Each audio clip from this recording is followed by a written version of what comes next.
اب جی یہ سیف الملوک کو جس کے نام کے اوپر یہ جھیل کا نام مشہور ہوا، تاریخ چلے آپ لوگوں تک ہمارے تک پہنچی ہے۔ یہ ایک شہزادہ تھا جی، مصر کا بادشاہ کا بیٹا، بادشاہ کا نام تھا عاصم سفیان کا بیٹا تھا یہ۔ اس کو ایک دفعہ خواب آیا، خواب میں یہ جھیل کو بھی دیکھا اور پری کو بھی دیکھا یہاں خواب میں۔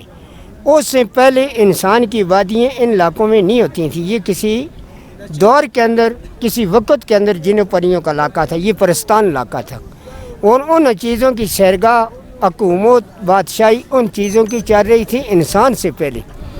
وہاں سے شہزادہ اپنے گھر سے نکل آیا، آتے آتے 1 سال اس کو رستہ ڈھونڈتے تلاش کرتے بیچ میں گزر گیا۔ سال کے بعد اللہ کی قدرت اور چاند کی 14ویں رات ہے، اس کو ایک اللہ کا ولی بزرگ ملا، درویش گزرتی، اس نے بتایا کہ ایک ملکہ پروت پہاڑ ہے، ملکہ پروت وہ سامنے والا چوٹی ہے، جس چوٹی کو اس وقت تک کسی نے پاس نہیں کر سکا، بڑے لوگ ضائع بھی ہو گئے، مر بھی گئے۔ وجہ یہ ہے کہ اس کے اوپر جن پریوں کا قبضہ، وہ چیزیں گرا دیتی ہیں، انسان کو مار دیتی ہیں، جہاز ہیلی کاپٹر کو بھی اوپر سے گزرنے نہیں دیا۔ جس وقت شہزادے کو جی پھر اسی بزرگ سے سلیمانی ٹوپی ملی تو اس کی مدد میں 2 جن حاضر ہو گئے۔ اب جنہوں نے وہاں سے اٹھایا تو یہ سامنے پہاڑی ہے جس کے اوپر مسجد بھی ہے، چھوٹی آبادی بھی ہے، اور اوپر سے پانی کا رستہ تھا، نالا۔ یہ پانی کا رستہ نہیں تھا جو وقتی ہے، یہ ایک ایسی پہاڑ تھا بند، اور یہاں تک جھیل تھی، اوپر تک یہ جھیل تھی، یہ گاڑیوں تک۔ 40 دن چیلا کاٹا ہے، 40ویں دن کے بعد چاند کی 14ویں رات ہے، اس نے دیکھا تھا جھیل میں پریاں اتر کے سیر تفریح کر رہی ہیں، نہا رہی ہیں۔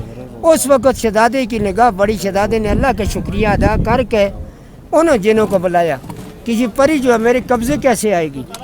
جن پہنچے، سب پریوں نے اپنے تاج کنارے پر رکھے ہوئے، اب جنہوں نے اس کا تاج اٹھا کے لے کے شہزادے کو دے دیا ہے۔ پریاں جس وقت جھیل سے فارغ ہو کے جی باہر آئیں، اپنے اپنے تاج اٹھا کر پہنے، ملکہ کا غائب ہے۔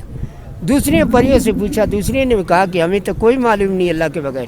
وہ تو ڈر کی ماری بھاگ گئیں، اڑ گئیں، اکیلی رہ گئی۔ ملکہ شہزادہ سامنے آ گیا، شہزادے کو اس نے بولا کہ شہزادہ میرا تاج جلدی واپس کر کہ میں ایک دیو کے قبضے میں ہوں، اگر وہ دیو پہنچ گیا تو آپ کو بھی مجھے بھی ختم کرے گا۔ شہزادے نے یہ بات نہیں مانی، شہزادے نے کہا جو کچھ اللہ کرے گا میرے ساتھ چلو۔ یہاں سے لے کے حاصل کر کے گیا ناران کی طرف، اللہ سے دعا مانگتے گئے۔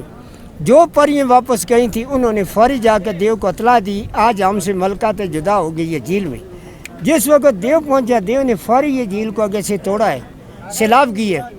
سیلاب جا کے ناران میں پہنچا، پری اور شہزادہ کے رستے میں انہوں نے اللہ سے دعا مانگی کہ اے باری تعالیٰ اس مصیبت سے بچاؤ۔ اس وقت زمین پھٹ گئی، زمین کے اندر ایک غار بن گیا، جس غار کے اندر بھاگ کے پری اور شہزادے نے پناہ لی ہے، وہ غار اس وقت بھی موجود ہے نیچے ناران میں، سب لوگ دیکھتے ہیں۔ پھر یہاں سے دیو تلاش کرتا کرتا بابو سر ٹاپ تک کو گھومتا رہے، اور اس سے آگے ایک کو اسکردو سائڈ پہ دیسی پلین ایریا بھی ہے، وہاں تک بھی گیا اور اس کو پری نہیں ملی۔ آگے جا کے ایک پہاڑ پہ اس نے چھلانگ لگایا غصے سے اور صدمے سے۔ اسی پہاڑ کے اوپر کہتے ہیں کہ جس وقت دیو جو ہے یہ گرا ہے تو اس کا سانس نکل گیا، مر گیا پری کے صدمے سے۔